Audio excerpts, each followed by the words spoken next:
Ayan, sa mga naghihintay po ng sumada natin ngayon sa lahat ng lugar.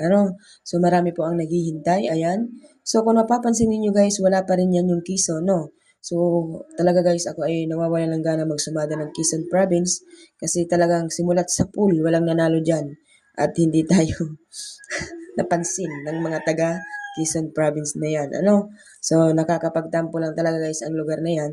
Buti pa yung Laguna, kaya pinagbigyan ko yung Laguna kasi yung Laguna guys ay meron talagang nakakaalala sa akin yan.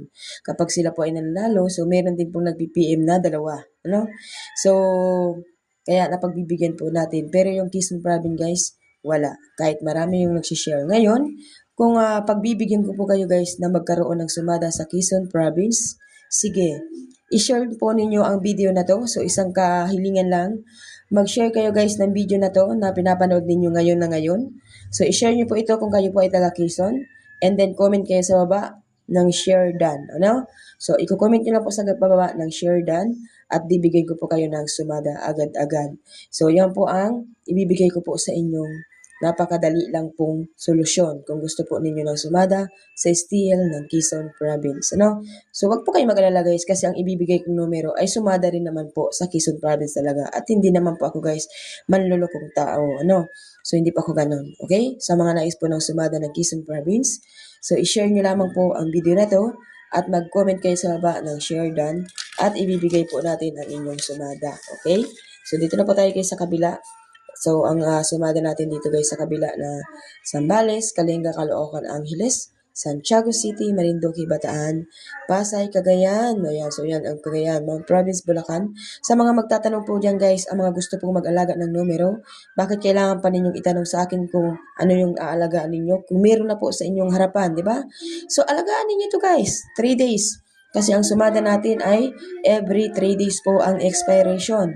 Pero yung iba guys, hindi nga po sila guys marunong mag-alaga dahil kadalasan na isang base lang po nila yung tatayaan. Tapos pag lumabas na, mababasa ko sa comment at isa po yun sa nakakainis. Kapag nabasa ko sa comment, ay tinayaan ko yung kaninang umaga, hindi ko na po tinayaan ulit, di ba? Tapos maghihingi kayo sa akin kung ano yung gusto nyong alagaan na numero. So nakakawalang gana, di ba? So kung bakit hindi nyo nga kayang tayaan sa maghapon, tapos hihingi kayo ng tatayaan ninyo sa loob ng 3 days or 7 days. So kung gusto nyo po talaga mag-alaga, wag nyo pong iwanan ang numero. Kasi po yan guys, ay sinusumada ko talaga yan bawat lugar ninyo. Hindi ko po yan guys kinukuha kung saan-saan lang na numero. Diba? Tatanungin ninyo ako kung ano yung ibibigay ko sa inyo na pwede nyong alagaan. Samantalang nasa inyo na pong harapan kung gusto nyo po talagang mag-alaga ng isang numero. Diba? So, hindi nyo nga kaya tayaan simula umaga hanggang gabi, hihingi pa kayo ng tatayaan ninyo na aalagaan. So, kaya kadalasan guys, kapag merong humingi sa akin ng ganyan, ay hindi ko po talaga binibigyan. Dahil alam ko naman guys, na hindi naman talaga niya aalagaan, di ba? So, yun lang po ang ating sumada today. So, ang pakiusap ko lang guys, sana i-share nyo naman ang ating mga videos para lagi tayo guys may update ng inyo pong mga lugar. Good luck everyone. Please like and share.